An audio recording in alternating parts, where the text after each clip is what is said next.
மாண்புமிகு விவசாயிகளே வணக்கம். நான் உங்கள் சந்திரசேகர் பாலன். நீங்கள் இப்போ பார்த்துட்ருக்கிறது நிவர் புயலால் பாதிக்கப்பட்ட உளுந்து சாகுபடி தான். இந்த உளுந்து தெரியாத அளவுக்கு நீர் சூழ்ந்து விட்டது. இதன் பிறகு பார்த்திங்கன்னா இந்த பகுதி விவசாயிகள் எல்லாருமே கொஞ்சம் தயக்கத்தில் தான் இருந்தாங்க. ஆனாலும் உளுந்துடைய குணாதிசயம் என்னென்னா, ஓரளவுக்கு வளர்ந்தது பிறகு எவ்வளோ மழை பெஞ்சாலும் தாங்கக்கூடிய சக்தி அதுக்கு உண்டு. அதன் பிறகு நம்ம என்னென்ன செய்ய வேண்டியதுன்னா, மருந்து மட்டும்தான் நம்ம இடையில கொடுக்கணும். ஏன்னா தண்ணி நின்றதுக்கப்புறம் தழையில் நிறையா நோய் தென்படும். அதன் காரணமாக நம்ம மருந்து பயன்படுத்தி ஆகணும்.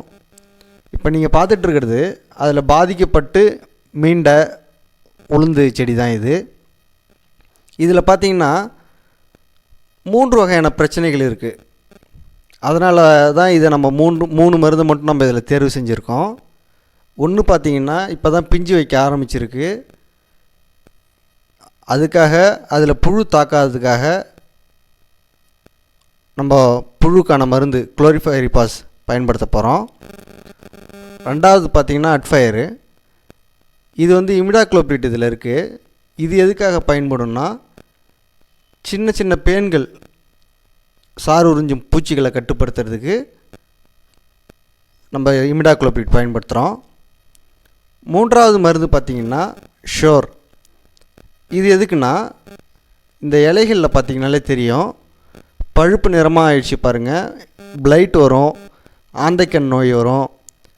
இது போன்ற நோய்களை கட்டுப்படுத்துறதுக்கு நம்ம ஷோர் பயன்படுத்துகிறோம். இந்த 3 மருந்துகளை பற்றியும் பார்த்துருவோம்.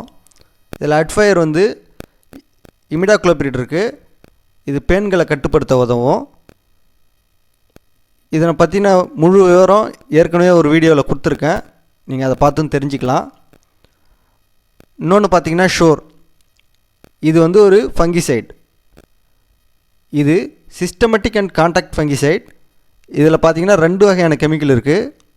ஒன்று கார்பன்டாசிம் 12%, மேங்கோசப் 63%, ஒயிட் பவுடர் ஃபார்மேட்டில் இருக்குது. இது 50 கிராம் விலை 40 ரூபா. இது 2 டேங்குக்கு நீங்கள் பயன்படுத்தலாம். இது எதுக்காக பயன்படுதுன்னா, இலைகளில் ஏற்படக்கூடிய பிளைட், அப்புறம் பார்த்திங்கன்னா கரும்புள்ளி, இது போன்ற நோய்களுக்கு இதை பயன்படுது. இதில் கார்பன்டாசிம் பார்த்திங்கன்னா சிஸ்டமேட்டிக்காக பயன்படும். இதை அடித்த உடனே இலை வழியால் உள்புகுந்து அதன் வேலை செய்யும்.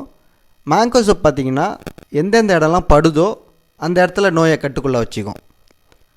இதுக்கு தான் இந்த ஷோர் பயன்படுது. பெரும்பாலும் பார்த்திங்கன்னா நீங்கள் லோ பவர் பயன்படுத்துறது ரொம்ப நல்லது. ஃபஸ்ட் டைமு நீங்கள் ஒரு லோ பவரில் மருந்து அடித்ததுக்கப்புறம் மறுபடியும் நோய் கட்டுக்குள்ளே வராத பட்சத்தில் நீங்கள் அதை விட அதிக வீரியமிக்க ஃபங்கிசைடை பயன்படுத்துறது நல்லது. இன்னொன்று தன்வன் 20.